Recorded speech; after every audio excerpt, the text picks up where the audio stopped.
Welcome back! Good evening sa inyong lahat! At nakikita nyo naman sa aking likuran. Siyempre, hindi pa ipapakita ko pa sa inyo. Charan! Ikaw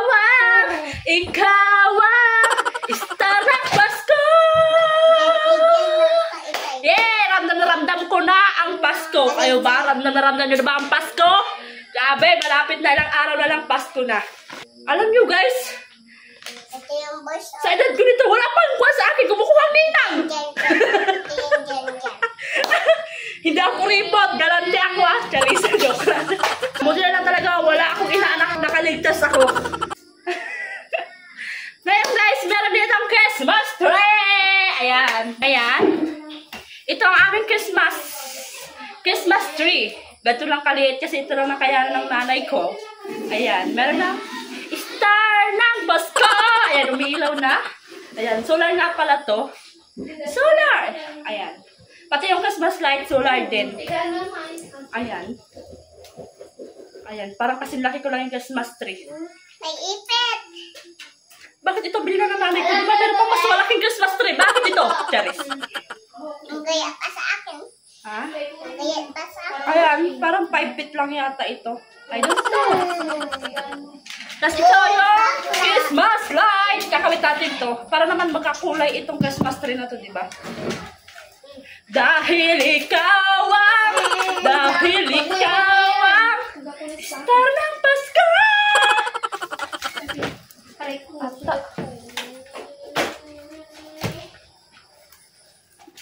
Wait lang. Okay, good ito, Mima. Ano sasabihin mo? Mima.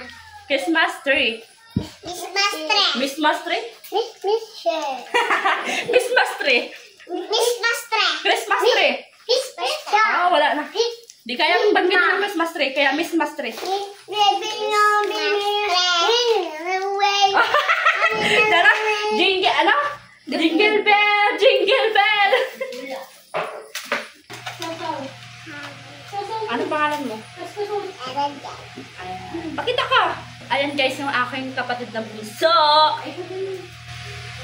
At sa wakas, nagkaroon na rin kami ng Christmas tree sa buong buhay namin. Marami nang dumaan na Pasko at New Year. Ngayon lang kami nakabili ng Christmas tree. Tuwang-tuwa kami ng mga kapatid ko kasi nga ngayon lang talaga kami nagkaroon ng Christmas tree dito sa bahay, no? Dati kasi nakikita lang namin ito sa mga kapitbahay. Kasi nga meron sila mga Christmas tree, kami wala. Nakikita nyo naman, sobrang saya ko. Dahil sa sobrang saya ko, napapakanta na ako ng Star ng Pasko. Alam nyo guys, yun talaga ang paborito kong kinakanta pag Pasko. Sa dami ng Christmas song, Star ng Pasko lang talaga ang paborito ko. Alam nyo guys, dati maliit pa lang kami. Lagi kami nagsasabi kay mama, mabili ka naman ng Christmas tree para meron tayo. Dati kasi ingit na ingit kami sa mga kapitbahay kasi meron silang Christmas tree tapos kami wala. Ang sabi lang sa amin ng mama namin, balang araw makakabili din tayo ng Christmas tree. Kung alam nyo lang, sobrang hirap ng buhay namin dati. Yung mga gusto namin bilhin ng mga kapatid ko, hindi nabibili kasi nga hirap sa pera. Sabi ko sa sarili ko, kapag mayaman na talaga ako, bibilhin ko lahat ng gusto ko. Ayaw na namin maranasan ng hirap dati. Gusto ko ngayon maranasan, humiga ako sa maraming pera. Agay, grabe ba ang pangarap ni Inday? Gusto humiga sa maraming pera. Nasa tabi ko nga itong kapatid ko at anak ko, naghihintay nga. Pailawan ko tong Christmas tree. Sandali lang to, matatapos na to. Excited na nga itong mga bata makita ang Christmas tree na umiilaw. Christmas light lang talaga ang design nitong Christmas tree namin. Naalala ko tuloy itong mga batang ito nung mga bata pa kami. Noon kasi kapag nakakita kami ng Christmas light, aba, bano na bano kami sa Christmas light. Binibilang pa namin yung mga kulay sa Christmas light. Natatawa na lang kami ngayon kapag naaalala namin yun. Pero alam nyo, ang sarap maging bata, no? Kung pwede lang talaga i-rewind ang buhay, gagawin namin. Kasi nga kapag bata ka, wala kang problema. Isipin mo lang maglaro.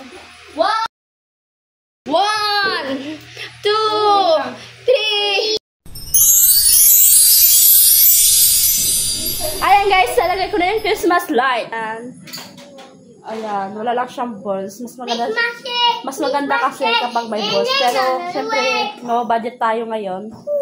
Pag may budget na tayo, bibili tayo ng balls. Marami.